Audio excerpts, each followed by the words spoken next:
Salut à tous et bienvenue dans ma chaîne YouTube MBM qui est spécialement conçue pour votre satisfaction. Si vous êtes nouveau à la chaîne, veuillez vous abonner et en activant la cloche de notification pour recevoir en temps réel nos prochaines vidéos. Enfin, j'espère bien que cette vidéo vous plaira et surtout laissez-nous vos commentaires pour un échange intéressant. Dans mon auto, il faut que j'écoute des audios. Ma maison, c'est ici, c'est ma voiture. Je passe beaucoup de temps dans ma voiture, je me déplace énormément. Donc, c'est important pour moi de remplir mes pensées de bonnes informations. Puis, la société nous pousse non pas à consommer, mais la société nous pousse à surconsommer. Tout le monde te pousse à dépenser. La télévision te pousse à dépenser, tes amis te poussent à dépenser. Si tu as des enfants, tes enfants te poussent à dépenser. Donc, à quel endroit tu vas apprendre à bien gérer tes finances?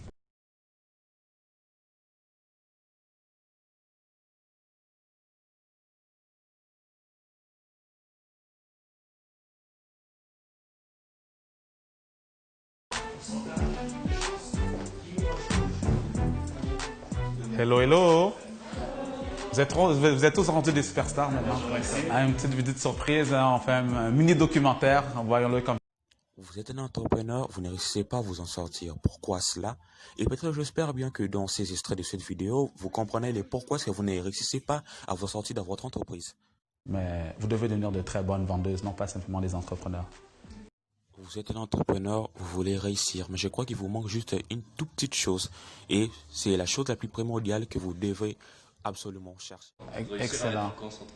Excellent. C'est une bonne question parce que je crois que ça touche plusieurs personnes lorsqu'ils lancent leur entreprise, mais à la base, souvent, ils sont salariés, ils ont un emploi. Et c'est quand même assez sage de ta part de ne pas lâcher ton emploi d'un coup. Parce que parfois, je rencontre qui me disaient, Maxime, devine quoi, maintenant je suis entrepreneur à temps plein, donc j'ai lâché ma job. Je leur dis, non, fais pas ça. Il y a une période de transition. Moi, une bonne période de transition pour moi, c'est environ 1 an et demi, 2 ans. Je sais que ça fait long lorsque je dis ça aux gens, mais pendant 1 an et demi, Boris, tu n'auras pas le choix de dealer avec ta job et également aussi avec ta business. Il faudra du courage. C'est pour ça que je dis souvent qu'il faut avoir le courage de commencer et le courage de ne pas renoncer. Alors, la question, c'est comment aller chercher ce courage-là? Comment chercher cette motivation-là? C'est de mettre en place une routine de succès. À chaque jour, il faut que tu mettes en place un système qui va programmer tes pensées. Je crois que pour être au top de son investissement, la meilleure manière est de s'entourer de gens qui se connaissent dans le milieu et demander, bien évidemment, conseil. J'aurais une question pour toi. Oui, dis-moi comment je peux t'aider.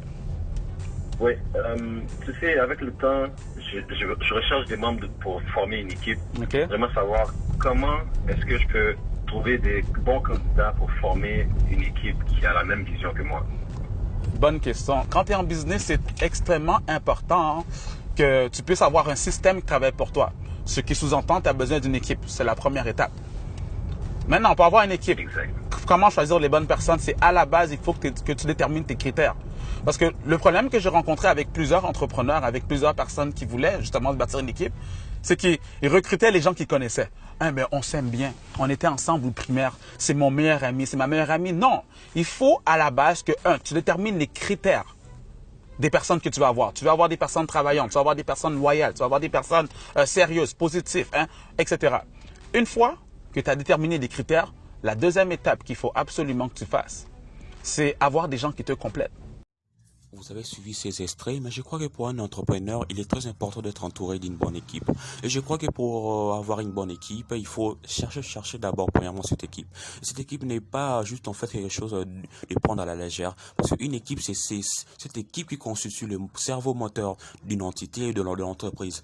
Et je crois qu'avec ces extraits suivis de Maxime Victor, je crois que vous allez comprendre qu'est-ce que je vais dire par là, à ce qui concerne une équipe. Donc là, maintenant, ce que je fais, je dis au revoir aux entrepreneurs. Donc, s'ils ont des questions, je suis là.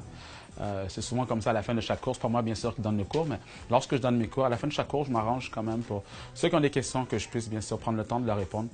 Maintenant, on va voir s'il y en a d'autres qui ont peut-être des questions pour moi. Alors, Prenez toujours votre temps à poser des questions à votre mentor, car cela vous permettra de faire avancer votre entreprise. La pire chose pour un entrepreneur, c'est de rester isolé.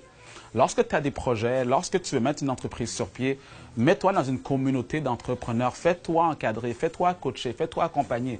Parce que la business, c'est 80% mental et 20%, c'est de l'effort. Je crois que toi qui me suis, tu te dis que ce mec a peut-être raison. Mais je crois qu'il faut un petit peu arrêter un petit peu de trop penser et mets-toi au travail et tu verras que tout ira bien. Enlève un petit peu ce stress que tu as. Donc, tu as peur du fait juste en fait que ton plan échoue, mais essaye au moins. Comment est-ce que tu peux dire que tu ne payes pas tant que tu n'as pas essayé? Essaye et tu verras que tu réussiras. Si tu te donnes vraiment la peine de le faire et tu le fais avec tout ton cœur, tu verras que ça finira par marcher. Je crois que toi qui me suis... T'as l'âge parfait. Juste passe à l'action. Je vais sûrement le répéter parce que c'est ça que les gens doivent comprendre. Il faut arrêter d'analyser ou sinon de te dire « je vais attendre que mon produit soit parfait pour me lancer en business ». Parce que la réalité est, en business, on disait que la perfection, c'est ce qui nuit à la rentabilité. Si tu veux être rentable comme business, il faut parfois tu mettes de côté la perfection. Prochain step, passe à l'action, puis bien sûr, focalise sur les ventes. That's it, c'est ça le business.